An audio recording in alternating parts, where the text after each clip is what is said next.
Stories, Soulwork, and Substack. I'm John Rinaldo, joined by my co-host.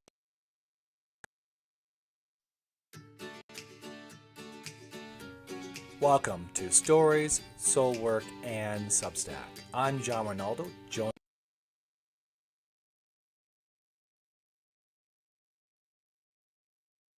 Stories, Soulwork, and Substack. I'm John Rinaldo, joined by my co-host, Kaz in the World.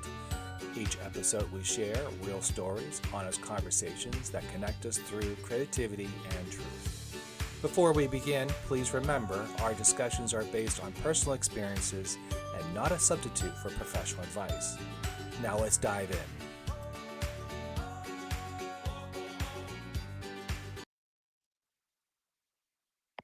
Hey, how you doing? We've had a Good. that was a bad intro. What I'm having technical happened? stuff.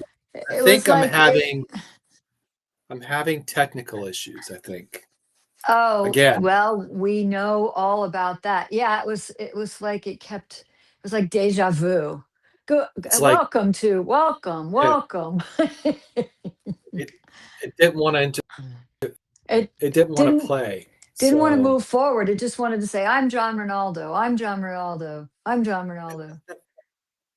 All right. We're so I'm on a we're delay. It looks like I'm on a delay, so I'm having a hard time making any of this work on my end. So uh-oh. anyways, let's try to get this through.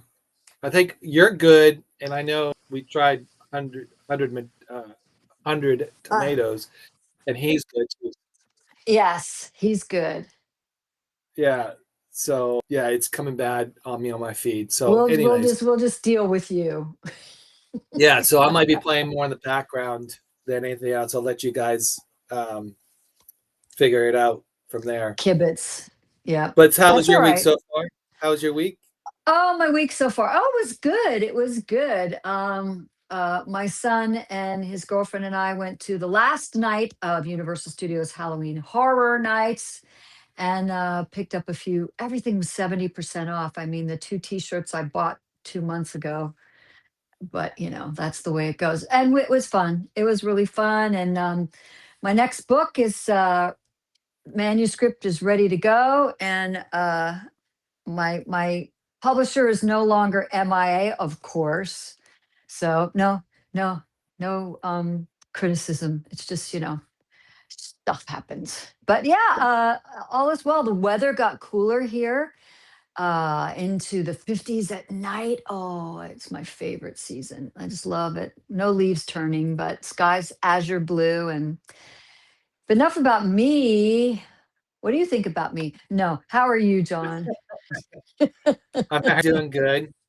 I finally we just had a busy Yeah. weekend. Just couldn't really catch up, and I still can't catch up from the weekend. Oh, So I'm kind really? of happy with that. But I'm noticing we're having a bunch of delays here, and I'm wondering if this is something we should restart. Well, I mean, I can hear you, and I guess maybe if our viewers, whomever they may be or wherever they may be, want to chime in and let us know if they're also getting a delay, if they can Yeah, hear. I know someone said 2 weeks ago about the sound, and I said, that was beyond our control because it was kind of a thing in the States that was happening, and we did our best. But yeah, I don't know. Anybody, knock, knock, anybody there? Can you chime in and let she's us know?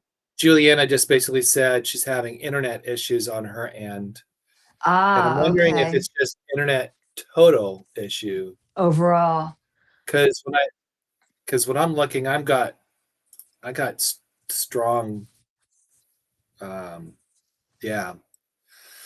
you have a So signal. Okay. Well, I have a strong, but um, it's on the server though. But anyways, okay. no, I've been Tech. having I'm having a good weekend. It was a good weekend, busy. Good. Did some volunteer work. We did some pancakes on Saturday, and then I had to Nice. play IT for the family for the last for Sunday. It was fun. Mm, mm. Restarting a whole server and setting up computers, tablets, spent a lot of time at Apple, and it was fun. So played tech. And my son Techie. actually, my oldest, who is in cybersecurity, actually helped me out, which was Oh kind of yeah, cool. Yeah, cool.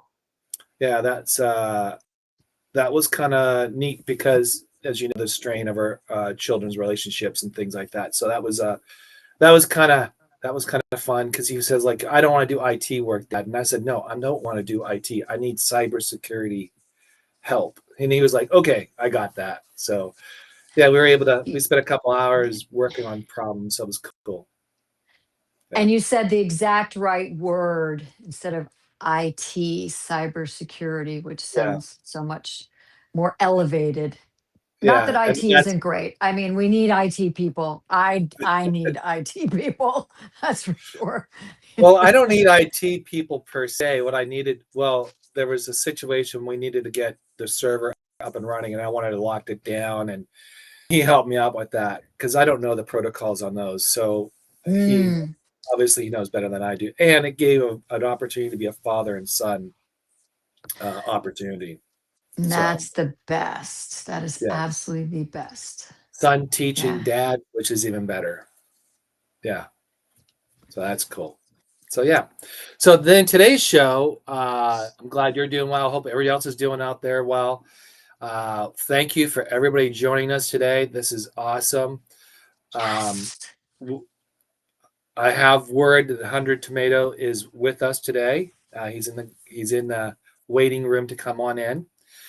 This show, I just want to kind of give everybody a chance to understand what we're trying to do here.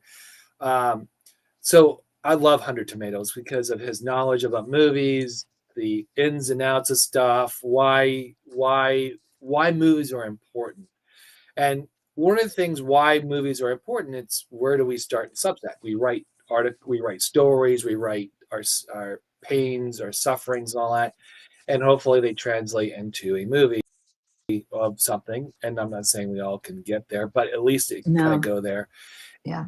His way of interpreting movies is also kind of cool because it also helps writers understand how to write better as well, and give them a little bit uh,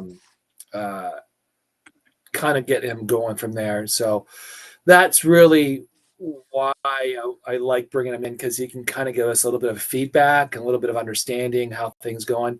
Now I know I'm having trouble with video, so I'm not going to be the one. I'm going to pull to the side and let Kaz handle the rest of the show with 100 Tomatoes. So and see if my video comes a little back and forth because people are saying there's a problem with my video. So Oh, interesting. Yeah, I'm not seeing it on my end, interestingly enough, but if the viewers are, then I'll yeah, do my best to make you proud. you could. And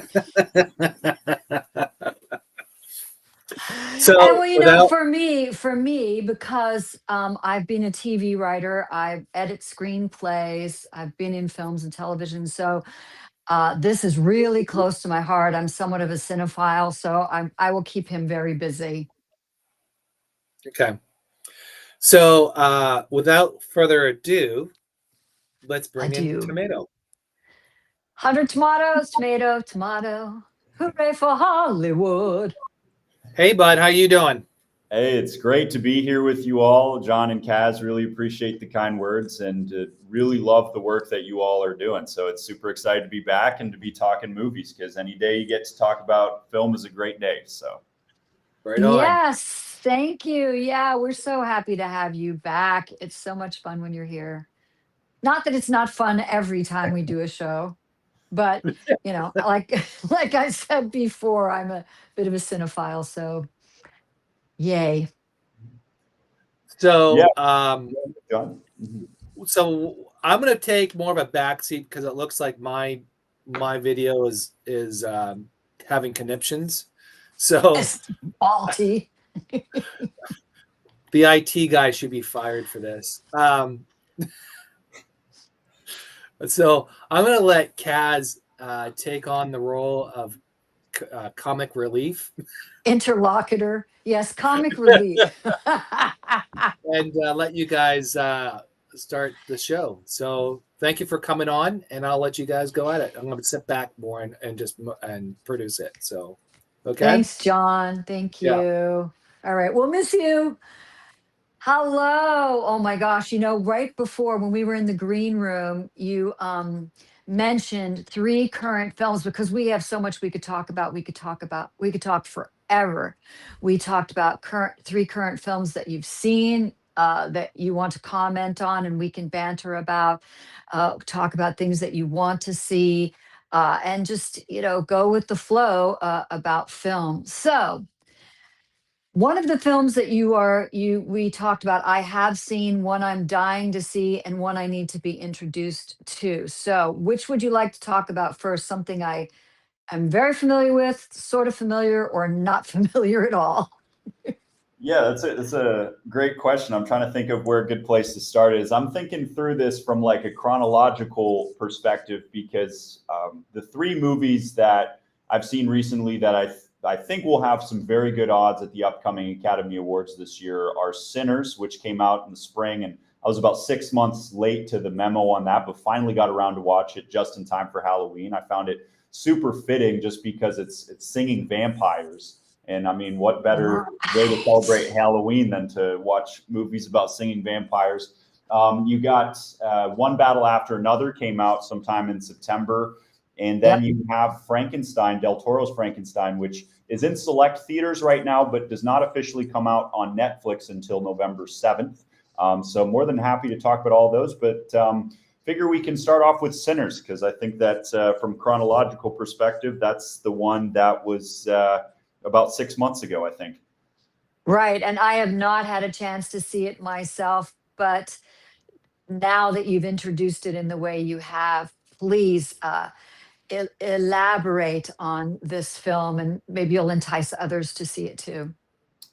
Yeah, it's a really moving film. It's one that it came out in the spring, and I heard the hype about it. Everybody was saying that it's awesome. You have to see it. It's a one of a kind experience. Just as a quick synopsis of Sinners, it essentially takes place over the course of 24 hours, and it's this Right. group of entrepreneurs. They come to the South from Chicago, or they come back home to the South from Chicago, and essentially they want to start up like a big kind of blues type of Sinners get together. I don't know how else to describe it other than that. And in the evening, they're then swarmed by a bunch of vampires, and they have to try and keep the vampires out from their house. There's a lot of different nuances towards the plot. I'm definitely giving the most simplified possible version I can think of when explaining it, but it stars Michael B. Jordan. It also stars Haley Steinfeld. One of the new actors in it absolutely blew me away. His name is Miles Catton. I believe that's how you pronounce his last name, Catton. But he was absolutely phenomenal. And it's directed by Ryan Coogler. And if you're not familiar with his work, he also was the one who made Black Panther back in 2018. So he Right. now has a reputation and a knack for coming up with movies with incredible soundtracks, and Sinner is no exception. That sounds really, I mean, that's a genre that I can get behind. And like you said, you just saw it in time for Halloween. And for me, there's nothing like a good vampire movie.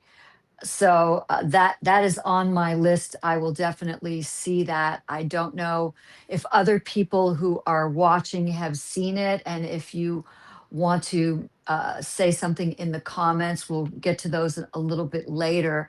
That's in wide release now, or is it streaming right now? So if you got an HBO Max subscription, it's available on there, and there's also rental options. I think video on demand for about $2.99 for rental, and then I think maybe about $10 or $11 if you end up wanting to purchase the movie. But yeah, definitely a lot of options in terms of how to watch it. I believe they're doing an IMAX re-release in the coming either weeks or months. So that might be something worth holding out for as well if you would rather experience it on the big screen. It is definitely an extremely powerful experience from a musical perspective, and it's unique. It's definitely something that I haven't seen really in terms of the vampire genre, but also just the core premise of it is not something that I've seen in a long time. Well, that's what I was actually going to ask you, is that vampire movies don't usually get Oscar buzz. Twilight and all those films, they just don't get Oscar buzz because I don't think that horror, thriller, those genres are really something that the Academy or the voters have considered. And for you, what makes this? I'm thinking that you also think the soundtrack is Oscar worthy, but what has made you consider this to be an Oscar worthy film in terms, is it the story, the character arcs, the character development, the relationship between the characters, location, sets, costumes, et cetera, et cetera? Great question. And there's so much to unpack here. And it's one of those things it's fascinating because it came out in April. And to your point, Kaz, a lot of the time the Academy kind of forgets about movies that came out in the spring. On top of that, horror doesn't always do particularly well. You have exceptions like The Substance or Get Out, but typically horror doesn't do that well. And so part of the reason why I waited 6 months to watch it was I kind of wanted the hype to die down a little bit. Sometimes you go into something with a lot of hype and it kind of clouds your judgment a bit. And so I didn't want that to happen.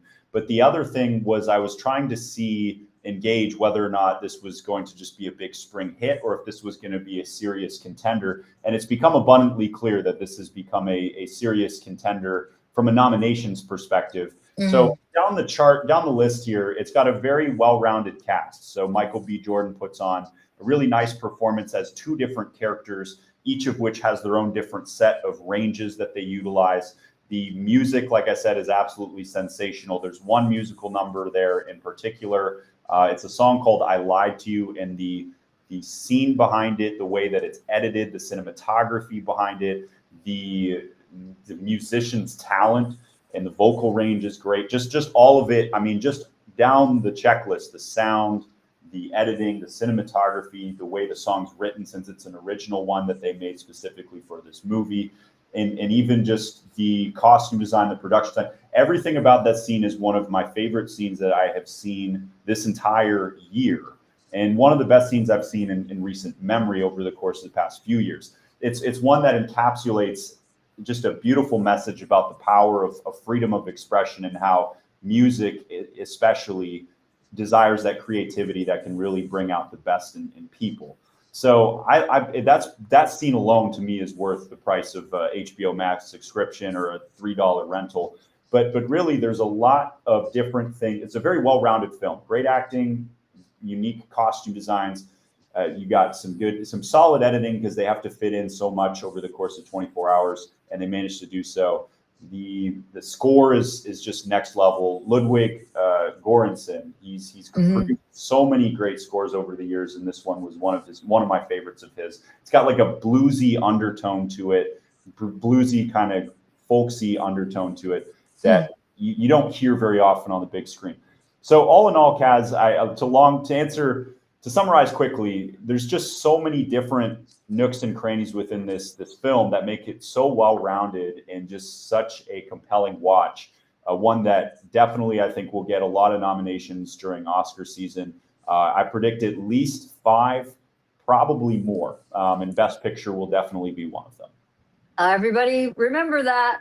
He's predicting 5 and maybe more. So that'll be really interesting to see, especially in this particular genre. But Michael B. Jordan, come on. I haven't seen him do really anything any wrong. Yeah. That it was a solid cast with him taking the lead and a dual role nonetheless. And that's really difficult. That's not, playing 2 separate characters for an actor where you're having to split yourself in half. It's hard enough carrying a film with just one character. So having 2. Now, did you say where does this 24 hours period take place? I did not. I'm glad you clarified. So it takes place in the 1930s in Mississippi. Okay. So it's kind of a little bit of a period piece. So the costume design is more so directed towards that. So you have a lot of elaborate suits. You have a lot of elaborate kind of outfits that they wear in conjunction with the 1930s. And then so it's got this own, but it's got a little twist on it as well. So the cool part about the costume design within this movie is you can look at just about any character that you see in the background, and there's little nuances that you can pick up on, almost as if each character is trying to tell their own story, even if they don't have any lines in the movie. Wow, that's an incredibly concise statement, observation about this. It's making me want to see it more and more. I'm definitely going to see it as soon as I possibly can. So, okay, shall we move on, or do you have more to say about this film? Because I will certainly listen to more. You don't Sure, have yeah. to edit. Don't have to edit yourself. As much as you'd like to talk about it, you are Sounds great. welcome. Sounds great. Yeah, all in all, I believe I scored this about an 84 out of 100. Tomatoes, I think most of those were pretty fresh tomatoes. So all in all, definitely would recommend watching Sinners. It's a unique experience with a ton of different components going to it. If I have one minor complaint, I do think that the director bites off a little bit more than he can chew in terms of how many different areas of society he wants to explore. He tries making some racial commentaries, religious commentaries, socioeconomic commentaries, and I love the bold ambition, but it does feel just a touch that he bites off just a little bit more than he can chew. Some of it goes a little bit over my head, but all in all, I mean, the acting, like I said, is great. The I Lied to You music number is phenomenal. Unique costume design, just a solid cast from top to bottom, and just a lot going for it, and just some really powerful messages about freedom of expression.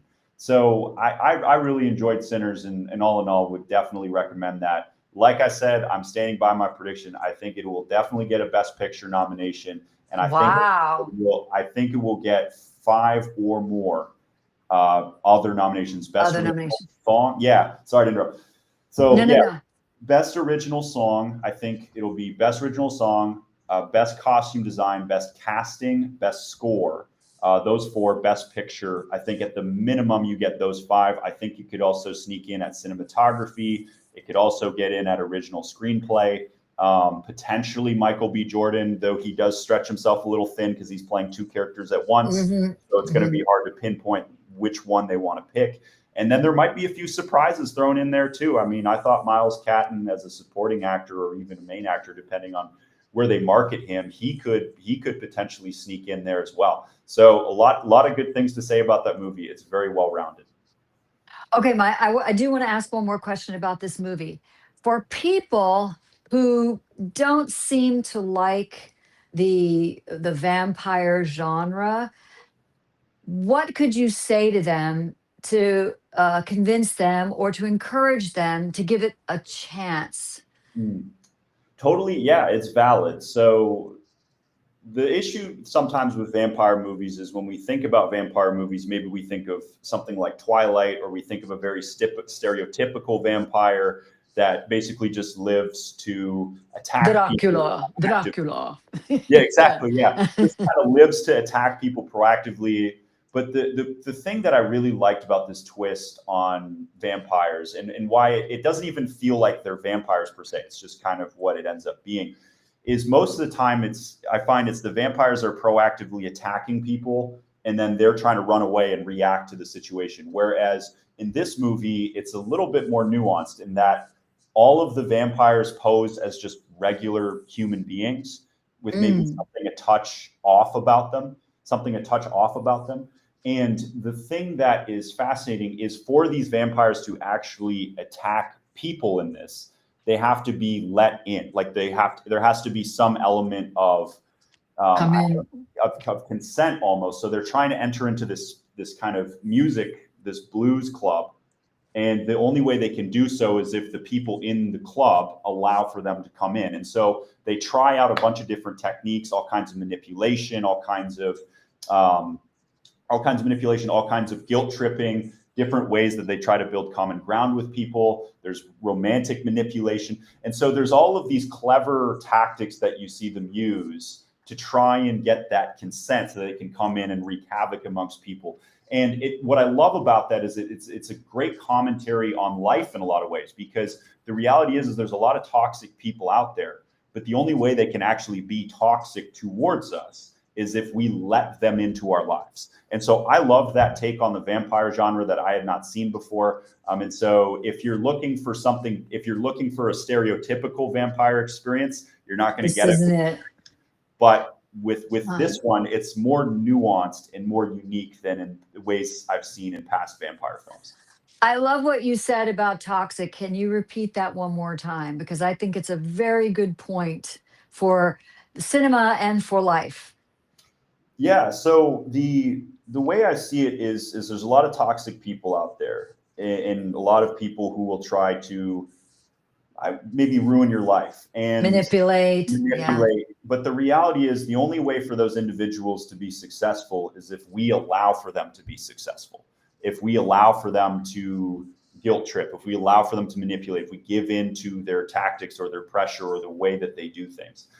That's the big thing that I loved about this, is it really helped me remember the importance of your own agency and individuality when it comes to dealing with those types of people.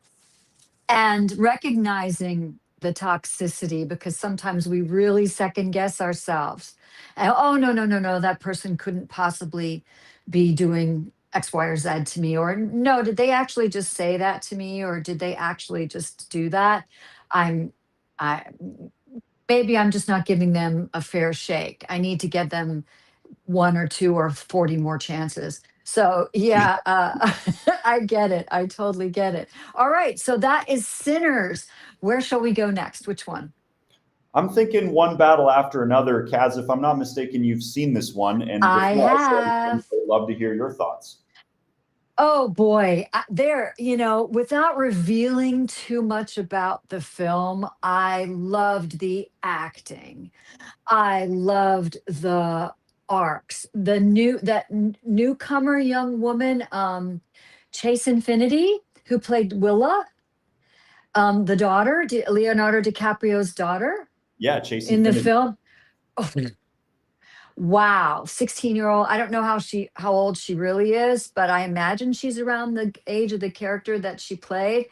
She has such depth and maturity and bravery in her pursuit of the role. That's what really blew me away. And um, Leonardo's evolution of his character in the film, I don't want to use the word that I'm thinking to describe his character, because I think it would give away too much. It's and you've seen him in so many different genres of film, from basically horror to comedy to drama. To the only thing I don't think I've ever seen him in is rom-com, but it's an interesting flex for him, I think.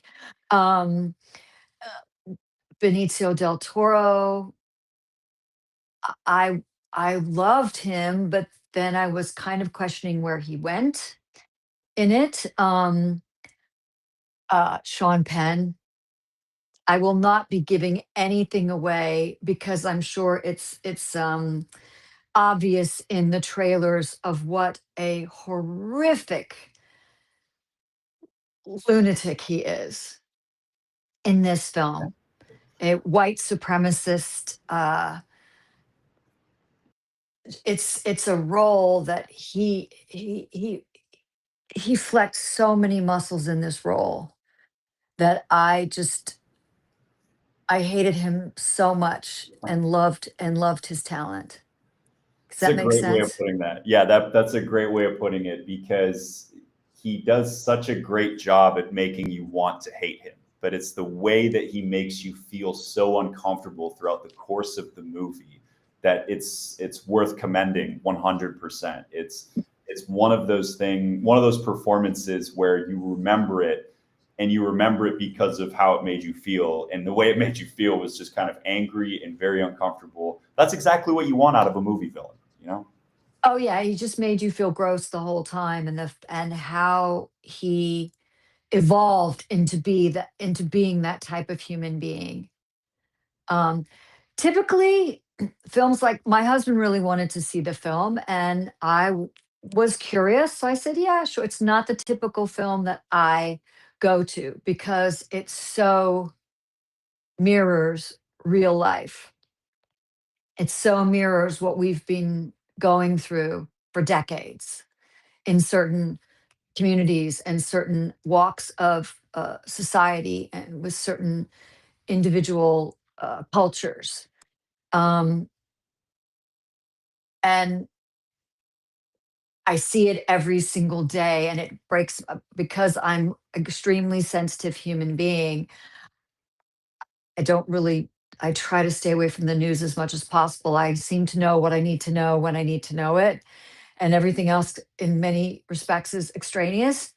But the portrayal of life was not, art was not imitating life in this. Art was showing to every raw detail life. And that is so gut wrenching for me. Yeah, I'm very similar in that regard, in that I try to stay away from the news as much as possible just because of how depressing it is. And to your point on One Battle After Another, it's I don't want to spoil too much. Mm-mm. The message that it has within it about the dynamics of power are extremely Yes. compelling and extremely interesting. And Oh, I so just got chills. You were nail on the head. You just gave me chills. You're absolutely right.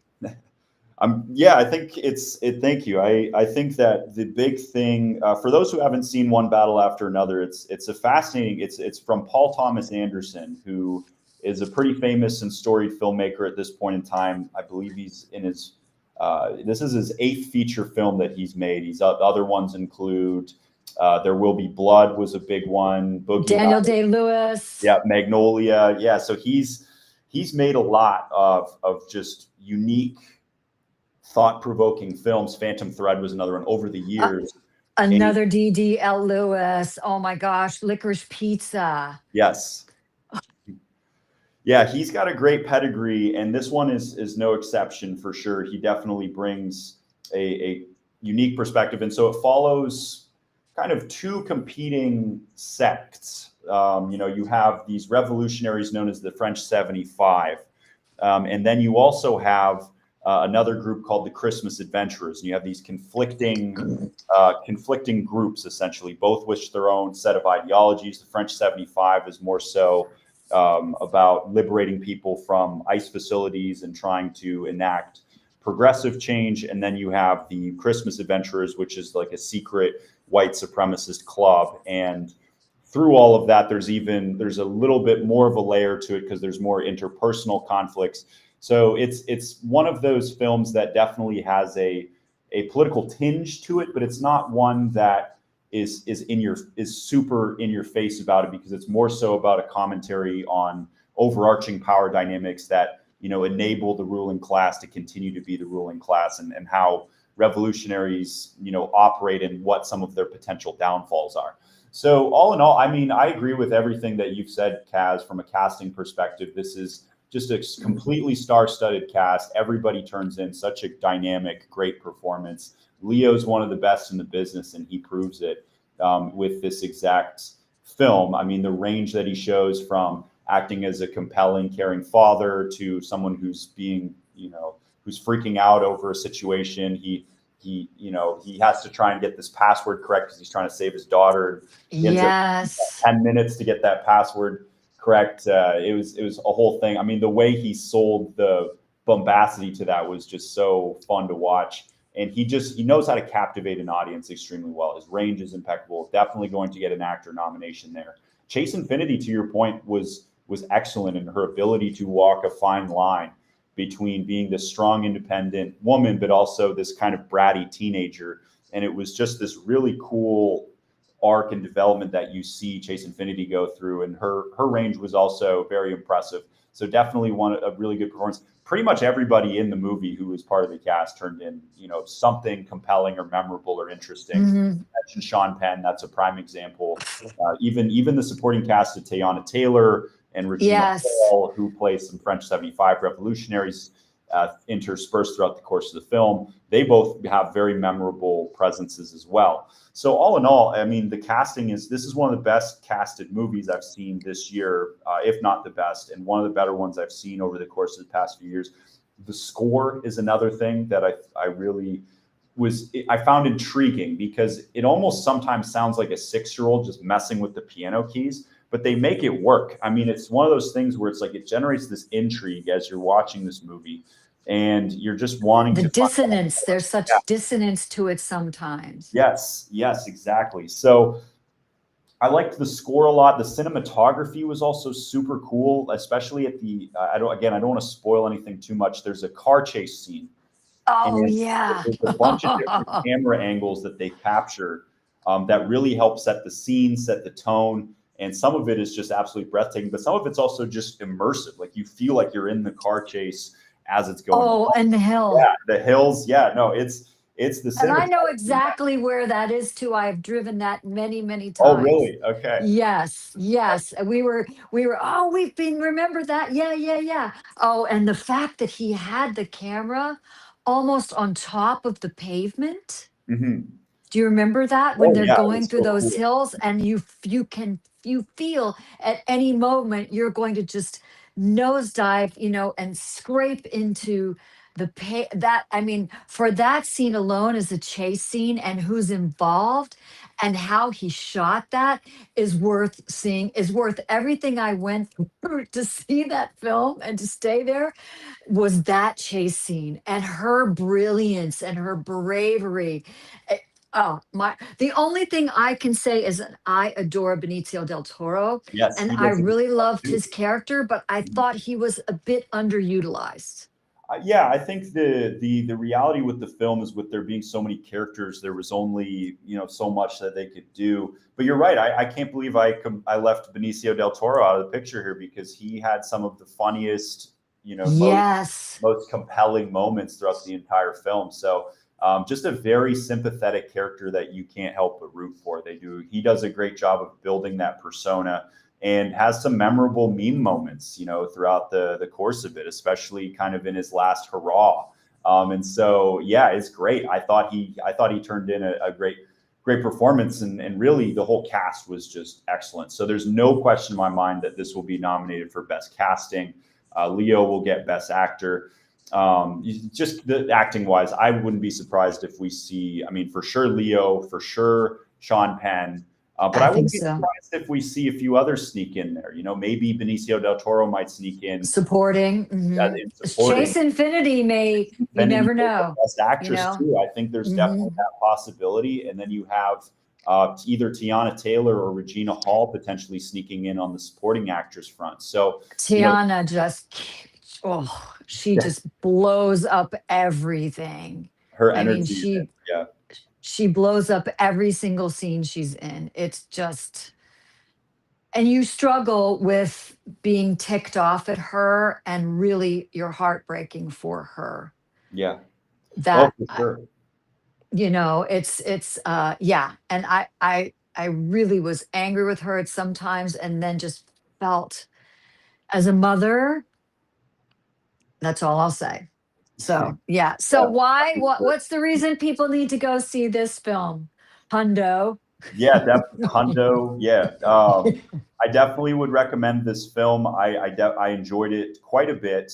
So there are a few things I would say. For starters, as we've talked about, the acting in this is phenomenal. So if you want to be immersed in some just really great, rangeful acting that draws you in, that alone is definitely worth the watch. It's got some unique commentaries on the nature of power that I think are really cool to explore, really interesting to explore. And just all in all, it's just a well-made movie from start to finish. It's edited in a way, even though it's 2 hours and 50 minutes long, it's edited in a way where it doesn't really feel like it drags, which is something that is always an impressive feat in filmmaking. Yes. So a lot of reasons to watch it, but all in all, I would say it's a unique thrill ride with great acting and some fun, moments, and as well as some really nice cinematography, music, and it's just a great immersive experience with that makes you think, and that's the most you can ask for.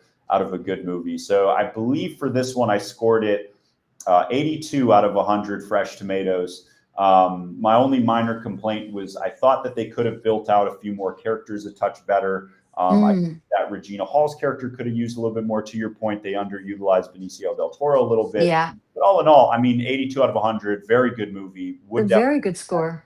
And then I would say from a nominations perspective, it's a lock for a Best Picture nomination. It will contend to win. Whether or not it will, I don't know. But I think at this point, I don't know, but it will definitely contend to win the award for Best Picture this year. I anticipate at a minimum 7 nominations for this movie. You heard it here. You heard it here. What did you say? How many? Minimum of 7. So Sinners, I put the floor at 5. For this one, I put the floor at 7. 7. Well, we will keep an eye on that. Anything else you'd like to add about One Battle After Another? Those are the main things. I would say the big categories that we can really compete in for the upcoming Academy Awards would be definitely the acting. So Best Casting, Best Picture, Best Director. You also have Best Actor in Leo, Best Supporting Actor in Sean Penn, Best Cinematography. You have, I can't remember if I said score or not, but Best Score, Best Editing. And then I think you might even see a few others, some of the other members of the cast sneak in, whether it's Teyana Taylor, Hall, or Benicio del Toro, or Chase Infinity. I think you could Chase Infinity. Yeah. The record amount of nominations, I believe, is either 13 or 14. I could see this one, if the casting nominations go their way, I could see it getting 12 or 13 even. Wow. So. Yeah. All right. So that is One Battle After Another. Now, because I love this genre, I am a sucker for a good Frankenstein movie. Guillermo del Toro's Frankenstein with Oscar Isaac. That man can do no wrong as far as I'm concerned. I'm excited about this. Guillermo del Toro, Pan's Labyrinth, Hobbit, 5 Armies, Shape of Water. If anyone has seen these films, what did you think? Definitely worth watching. It's been a good season so far in terms of availability. So, I mean, to your point, Guillermo del Toro is a one-of-a-kind filmmaker with just such a unique mind in the way that he approaches films, especially from an aesthetics perspective. I believe The Shape of Water utilized the color green in probably about 100 different ways, 75 to 100 different ways. It was so impressive in that regard. And the score in that, and just, I mean, all in all, Del Toro's movies, when you go into that movie, you're going to immerse yourself in a unique universe. You may not You're on a ride. You're on a ride. Yep. You may not like the story, but you will at least be in a universe that feels immersive. And the other thing with Del Toro is so this movie Frankenstein, didn't premiere at the Toronto International Film Festival, but it was playing there, and that film without a doubt had the most buzz of any film that I heard about when I was at that festival, because really, I swear every day I had at least 3 or 4 people ask me, "Have you seen Frankenstein yet? Have you seen Frankenstein?" And so I had to kind of be the bearer of bad news because I wasn't able to get tickets for it. There were 5 screenings. They were all sold out. Everybody wanted to see Frankenstein. The People's Choice Awards at TIFF, at the Toronto International Film Festival, Frankenstein finished 2nd in fan choice voting next to Hamnet, which is coming out in Thanksgiving. So definitely a ton of buzz there. So I was intrigued. I wish I could have seen it at the festival. Didn't get a chance to. I did have an opportunity to see a press and industry screening of it, but it was also at the same time at the Smashing Machine, and that one had a ton of buzz at the time. So I ended up opting for that one.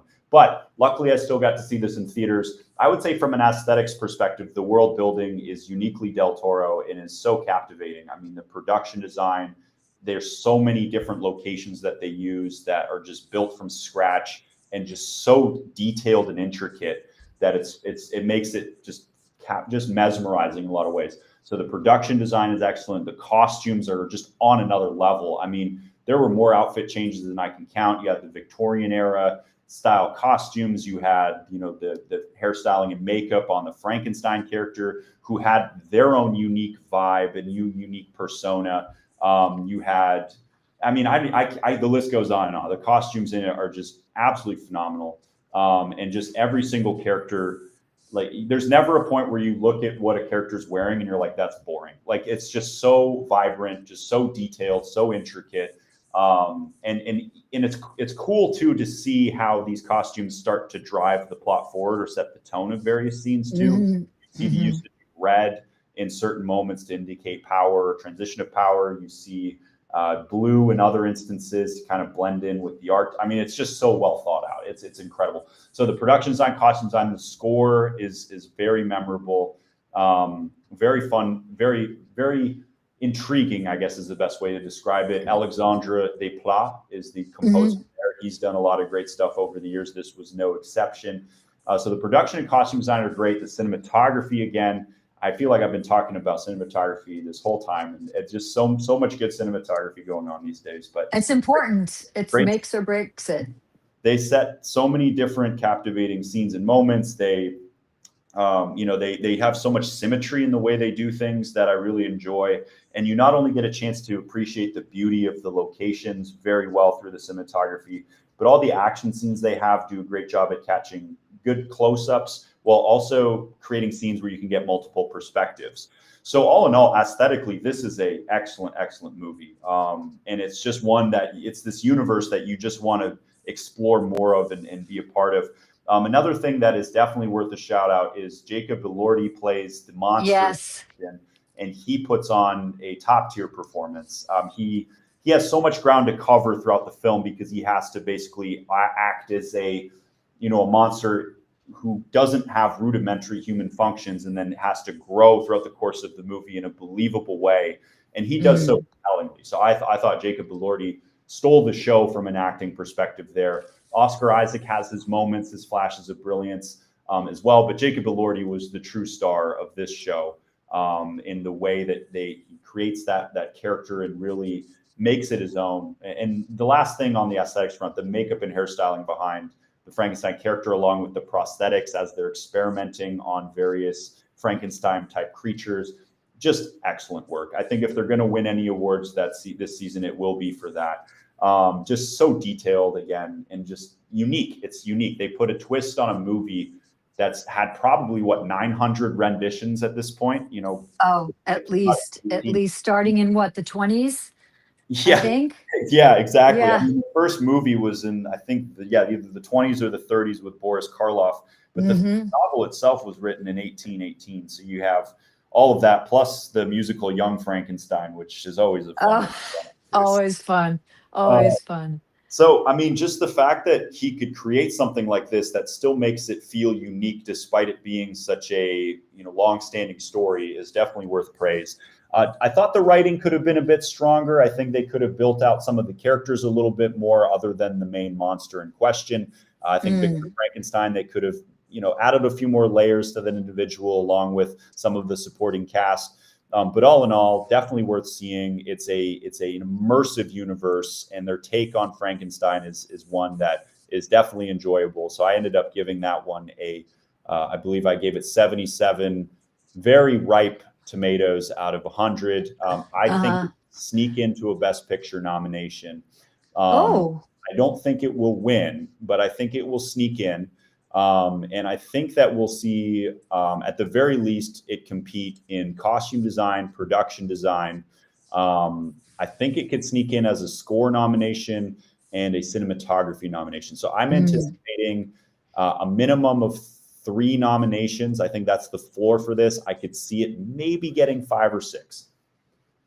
Oh, you heard it here. 3, maybe 5 or 6. Well, when you talk a lot about the cinematography, and I think with Del Toro, what strikes me a lot is how he lights a set and his use of lighting and dark and light and shadows. You talk about color, but just the simple fact of such attention to detail of lighting. And I think that when people go and see a film, that what we need to understand is the score, of course. I mean, what would Psycho or Jaws or anything be without the music, right? That da da da da or that but he paints with the lighting like these people who write this, these composers write the scores, and that is so impactful for the viewer, because if he had chosen different lighting palettes or different lighting schemes, I don't think it would have the impact. Uh, and this is in all of his films. It's not just in what I've seen from this film, but I mean, for someone who looks at the acting and then the score and then the sets, but to me, for me to feel that the lighting and the use of lighting is so impactful means it really has made an impression, and I want people, if they can keep it in the back of their mind too, when they're being immersed in a film like this, to give a make sure they take a look at the lighting and how it's being lit and how they feel about it and how it is what visceral emotions they're having from the lighting that they're being exposed to. I love that observation so much, and this is definitely something that rings true in Del Toro's Frankenstein, because there's such a creative use of lighting in various scenes. There's this immaculate window that is used in Frankenstein's tower as he's experimenting and trying to make this piecemeal human come to life. And the way that they use the lighting through that window is incredible. So I love that observation you bring up, Kaz, because that is definitely another underrated component to this film that you see. And he's so intelligent in the way that he strategically utilizes these nooks and crannies. Hmm. Hmm. So, what, in your observation, what is this Frankenstein saying that other Frankensteins have not? That's a great question, because I've thought about that one a little bit, and that's something where I think this movie could be a little bit better, because I Mm, think that they do put a little bit of a twist on it. Granted, it's been a while since I've seen other Frankenstein interpretations. They seem to really emphasize the importance of curiosity in one's development as an individual, as opposed to, it's the carrot of compassion that beats the stick, or whatever you want to say. And ultimately you see these contrasting styles on how they treat this monstrous creature, and how one style works much better than the other one. And I mm, and there's definitely certain elements of uniqueness there. The thing about this, I find, is the interpretation really comes into its own on the aesthetics front, as just because the creature they create is different from any other rendition I've seen, and the universe they mm, create behind it is one of a kind. So I find that mm, most of the advancements within this film are more so on the aesthetic front and less so on the writing front. Not that the writing, mm. but it definitely is more of an aesthetic, immersive experience that will make you think a little bit. But it's definitely not, from a plot perspective, super different than some of the previous Frankenstein renditions. Interesting. Well, to me, and you may disagree, and our viewers may disagree, but one of the best, uh, not takeoffs on Frankenstein, departures for what I consider to be Frankenstein-esque is Edward Scissorhands Oh yeah, with that's a good one. Johnny Depp and Christopher Lee. And I think that that is a very interesting, even though this Frankenstein integrates into society to some extent. I think it was one of the most, I mean, come on, Tim Burton. He's so expansive in the way he thinks, but Yes. I feel it was a very unique take on the theme of Frankenstein, a departure of Frankenstein. Well, I'm still going to see the film, of course, because a 77 for me is, and I would like to see it in the cinema, because there are just some films that are, and we can get into talking about that further if you'd like. There are some films that are must sees in the cinema, and I don't go to the cinema a lot. Um, and I got out of it because of the pandemic, and then it became so easy because I have a very big screen TV in my home and a watching room. So other than being with other people in the cinema, which I don't need because I will cringe and laugh very readily and easily without anyone having to kind of prod me to do that. But for me, there are just some films that have to be seen in the cinema. And I think that this is one that I will have to see in the cinema. And we cannot forget Christoph Waltz. I want to Yes. know what you think about Christoph Waltz. Christoph Waltz did *Inglourious Bastards* with Brad Pitt, and won an Oscar for that, and can currently be seen in this season of *Only Murders in the Building* on Right. Hulu with Steve Martin and Selena Gomez and Martin Short. But Christoph Waltz, wow! What I'm hoping that he's delivering. I'm hoping that he has enough to do and that he's really delivering like he usually does. He's a phenomenal actor. There's no question about it. He, as you mentioned, *Inglourious Bastards* is a really good reference. I believe he was also in *Django Unchained*. He's been in Yes, yes, yes, yes. several other great projects. So he's a very, very talented actor for sure. This one, he takes more of a backseat, kind of a supporting role. You see him a little bit, and he brings his usual charm to the screen. Unfortunately, this wasn't the most memorable Christoph Waltz performance I've ever seen. Oh, that's too bad. Mhm. But he brings his usual charm. So the scenes he's in, he does bring an enjoyable aura that stands out a little bit. Unfortunately, like I said, he doesn't get an opportunity to utilize his range in ways that he has in the past.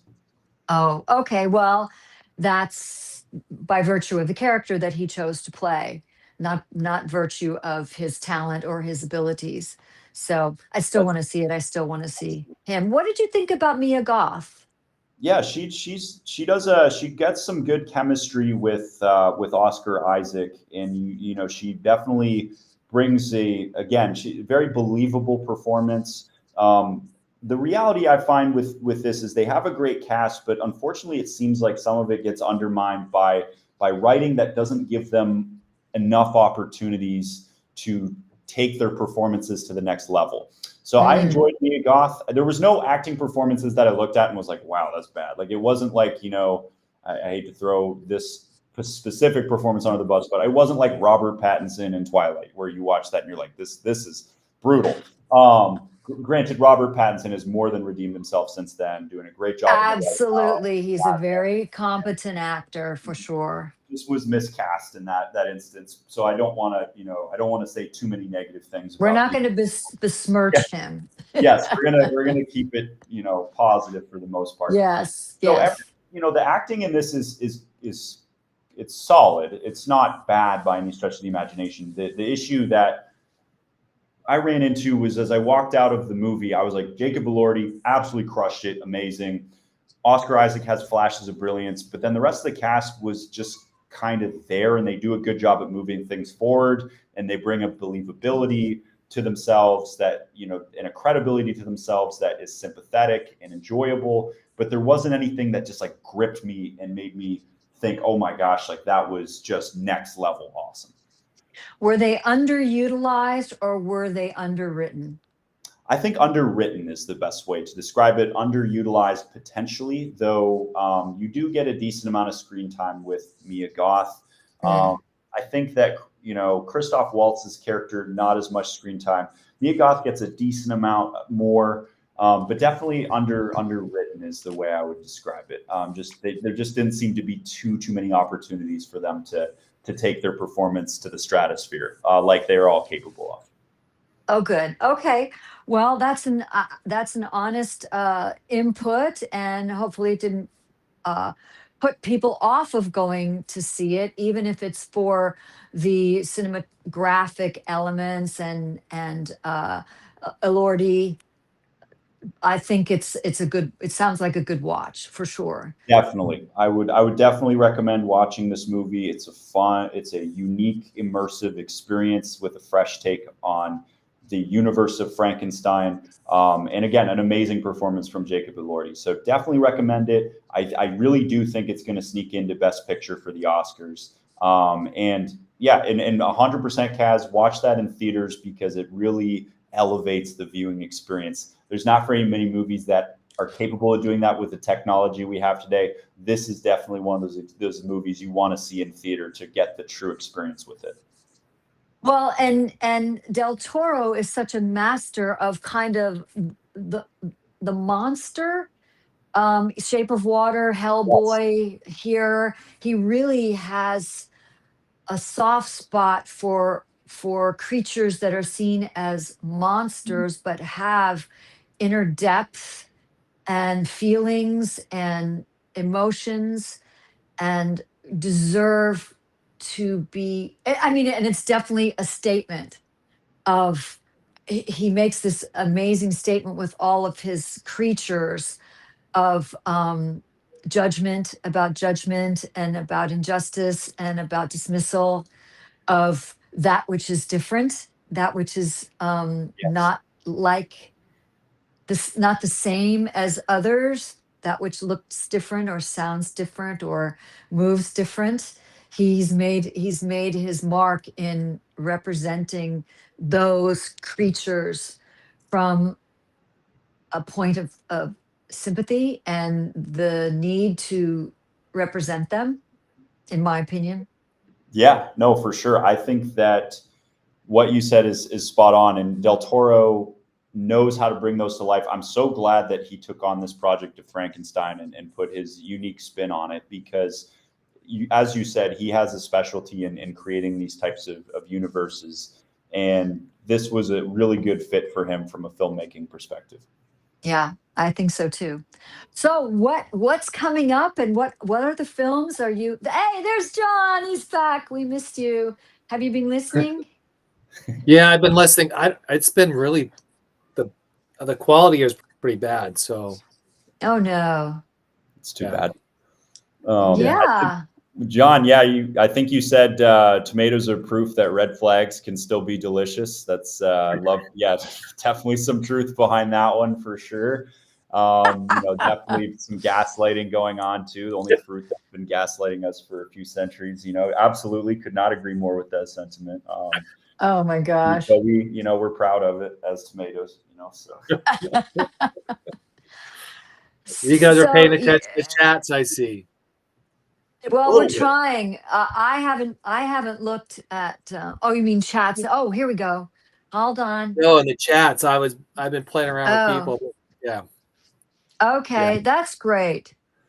Oh yeah. Okay, there you go. I just saw it. Okay, proof that red flags can still. That's hilarious. No, I've been too engrossed in chatting with Michael to actually look. I'm sorry, looking at the comments. It's just something I could immerse myself in for days. So, as I said before, John so rudely interrupted. Kidding. What else would you like to share? What other movies that you feel are getting buzz and you would like to bring to our attention? Sure thing. There's a lot coming out this year. This is a strong year for movies. I didn't say that last year. There's a lot of unique content coming out over the next few months. So I'll just list off a few that have stuck out to me, that are on my radar. One of the big ones, of course, is Wicked, the part 2 to that, coming out on November 21st. The first part was, I didn't like how they split it into 2 parts, but the first part was extremely well executed. And I see no reason why this second part wouldn't be. So definitely, if you like musicals, if you like Wicked, highly recommend putting that one on your radar. A few other ones as well. Tonight, I'm actually going to go see a movie called Begonia. It is directed by Yorgos Lanthimos. It's starring Emma Stone and Jesse Plemons. Yorgos Lanthimos always brings something eccentric to the screen, so I'm curious. Really eccentric. And this is not the first time he's worked with Emma Stone, is it?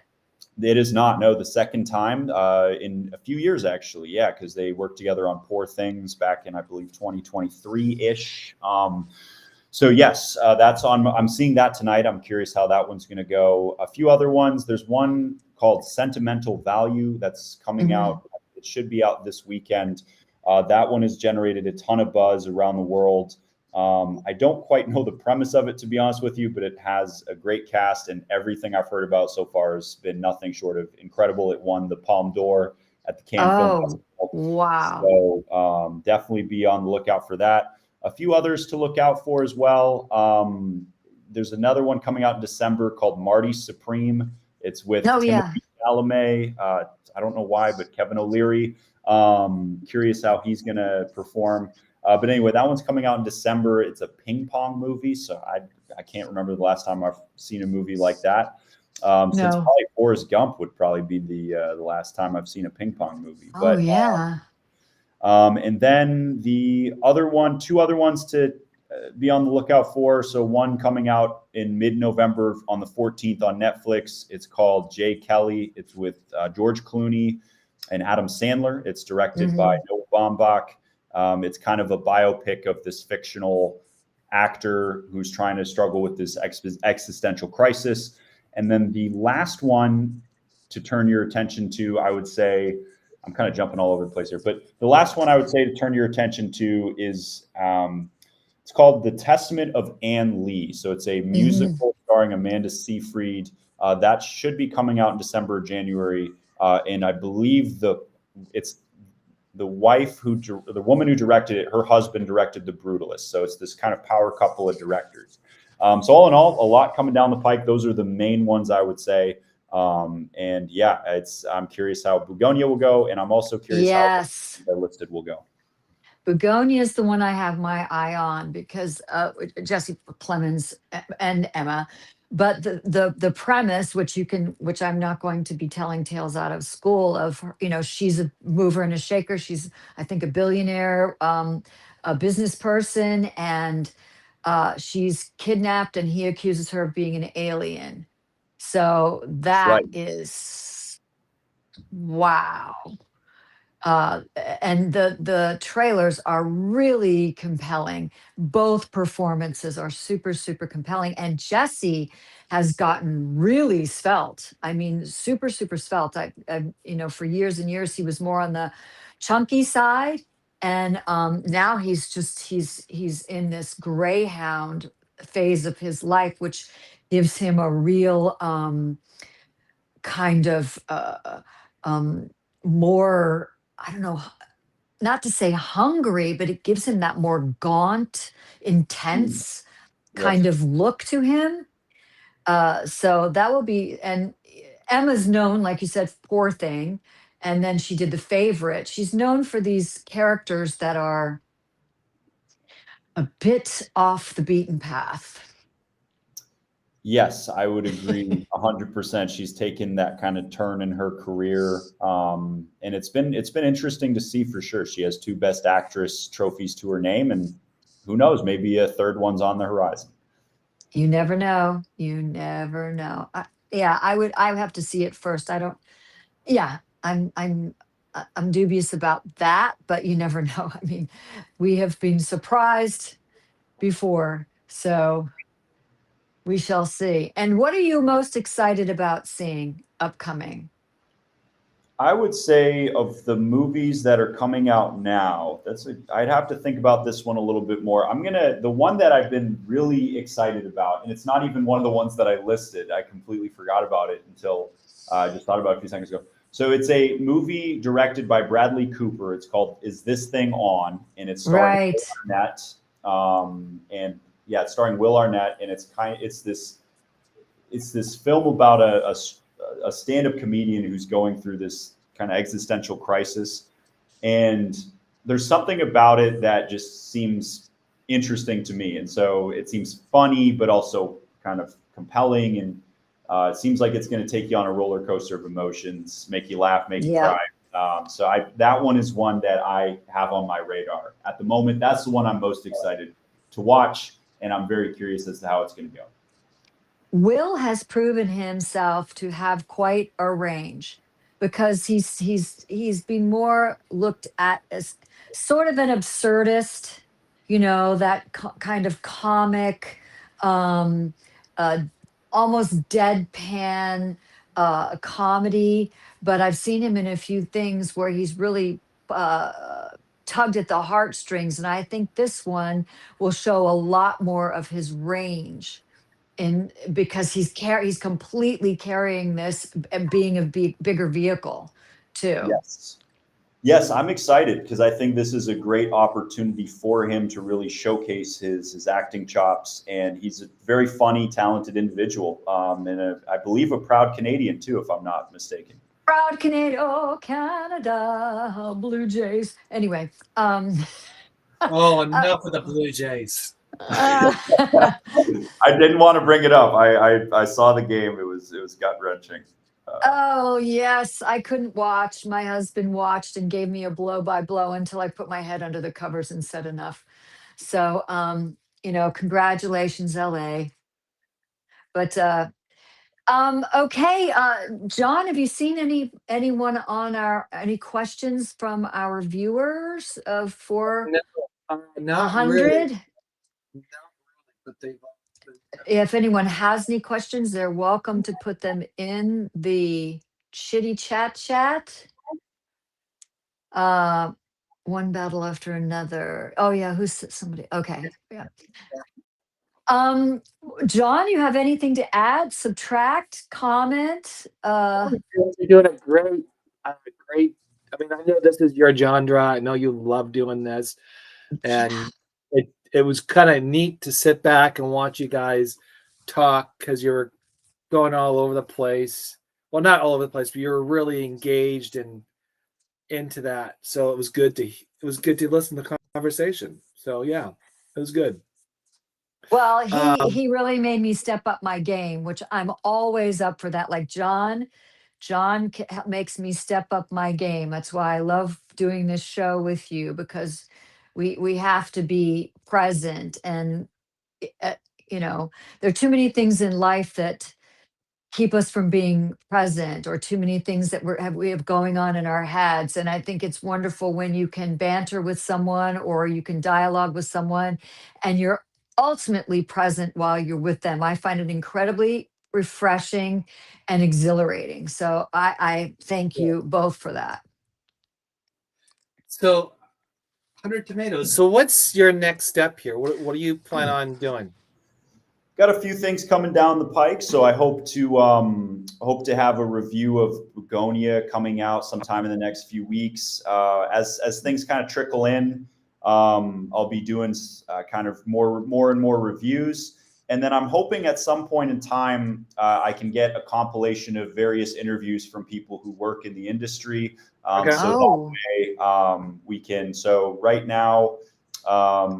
There's an interview I have coming up potentially with a composer, and then to be named later, and then also a potential short film director as well. So oh, a few short film directors trying to get more spotlight on kind of the smaller operations there that are also very powerful.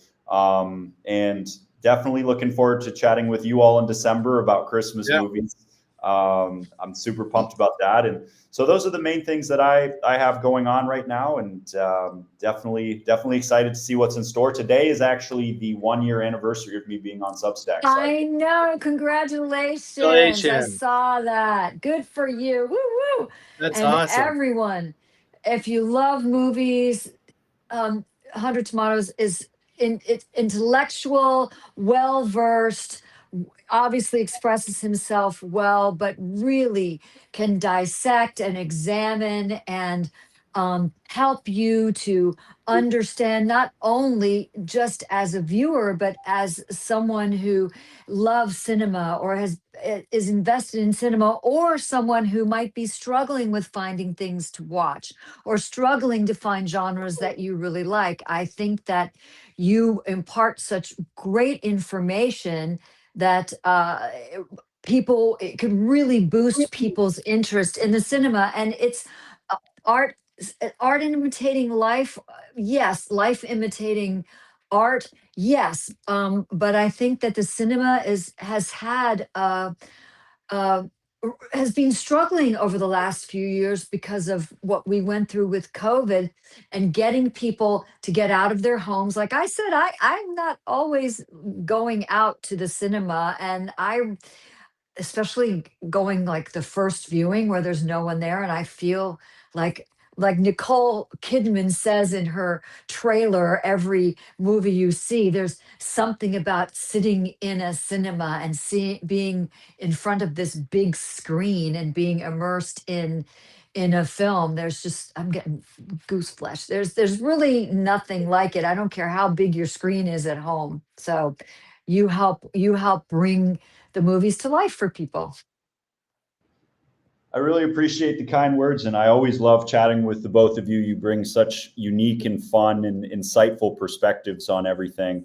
And so definitely looking forward to seeing what's coming down the pike for both of you, and everything like that. So yeah, really appreciate all of this. It's a really fun segment that you all do here. And yeah, I just absolutely love reading all of your work that you all come up with. Oh, thank you. Well, John and I have been working hard, and we're booked through February, aren't we, John? Mostly.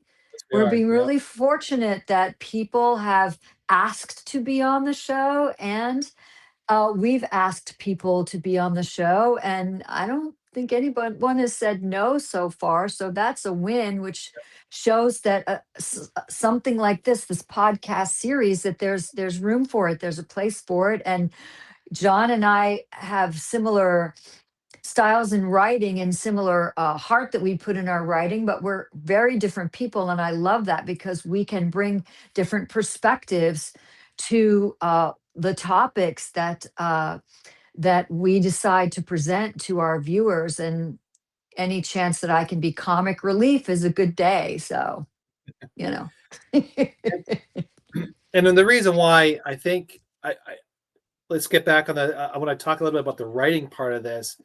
So if you're listening to 100 Tomatoes and his reviews, you kind of get the understanding of where someone is interested in the storyline. There's always an arc or some type of captivated moment that kind of draws people in there. So when you're writing, one of the things I hope this pulls out of here is that you know how to you start listening to that, and that's how you become a better writer. Is you're following people's not critiques, but their passions of where things are happening in a movie, or why is it taken in that way. So when you're writing, hopefully you're understanding that, you have to make sure you develop the character better, because we talked about one of the movies that the characters weren't developed quite full.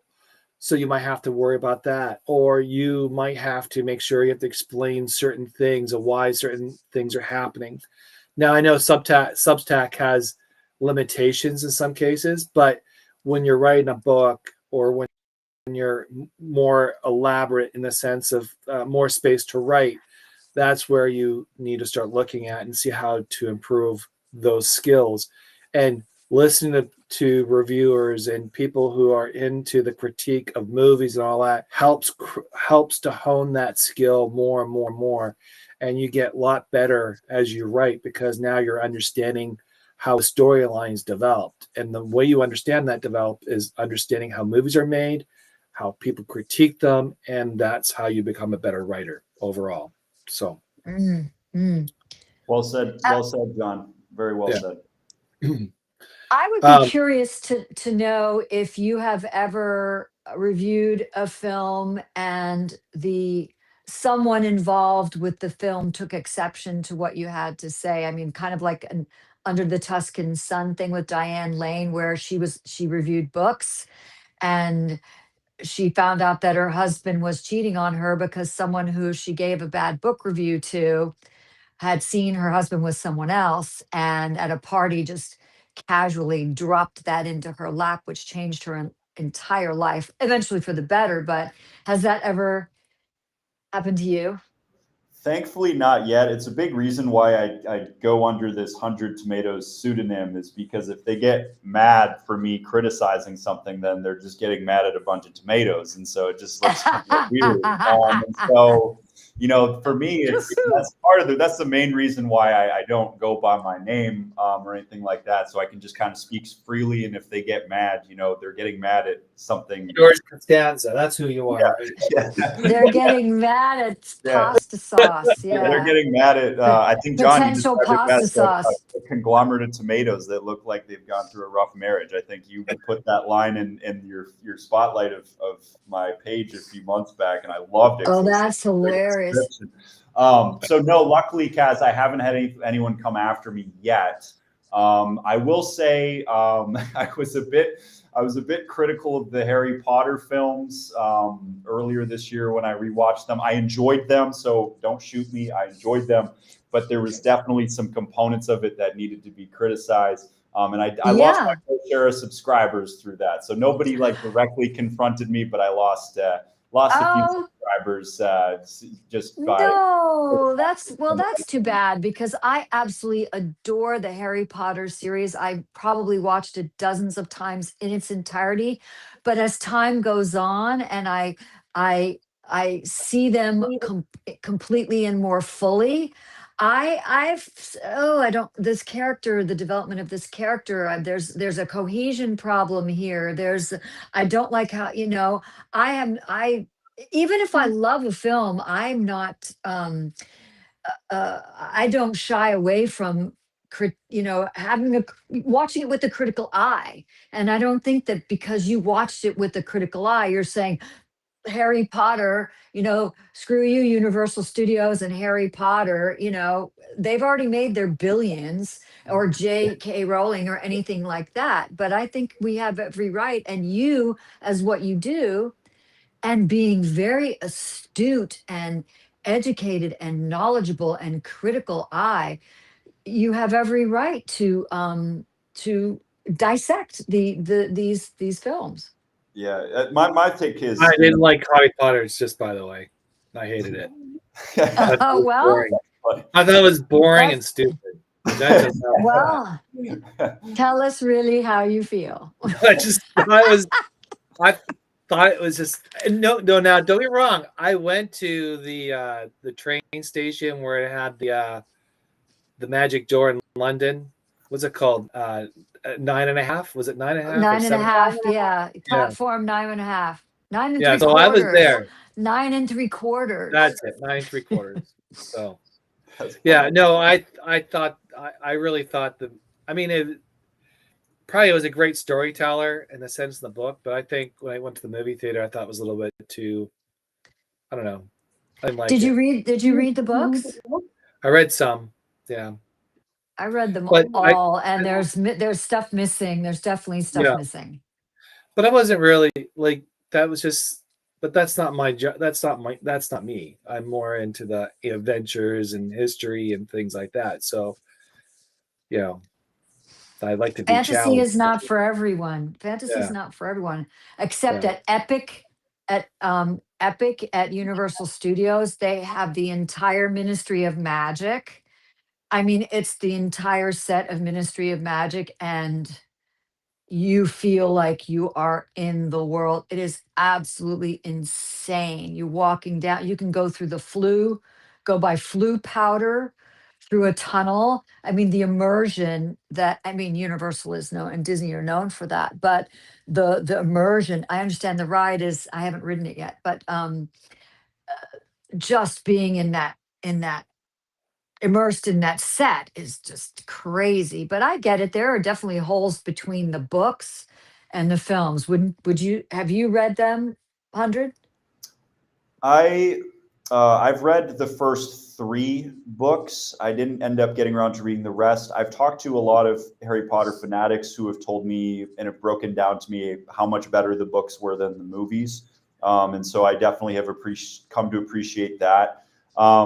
All in all, the way I see it is if Universal Studios or Alfonso Cuarón or whoever, all the directors for David Yates, Chris Columbus, if they have issues with what, Rotten Tomatoes' father's, cousins, brothers, nephew's former roommate has to say about their movie, I feel like, they need to get a life. So, I think that the way I see it is, so I think at the end of the day, I think at the end of the day, I enjoyed watching them, but the thing for me is when I write these things, if I just wrote, if my Substack newsletter just said Harry Potter, I had fun watching this post, no one would read it. So I have to a little bit more.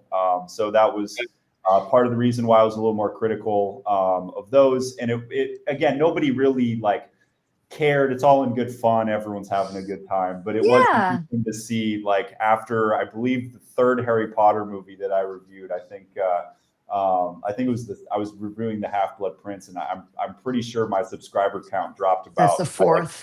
by about 10 to 15 people by the time I about an hour after it published. I wouldn't worry about that.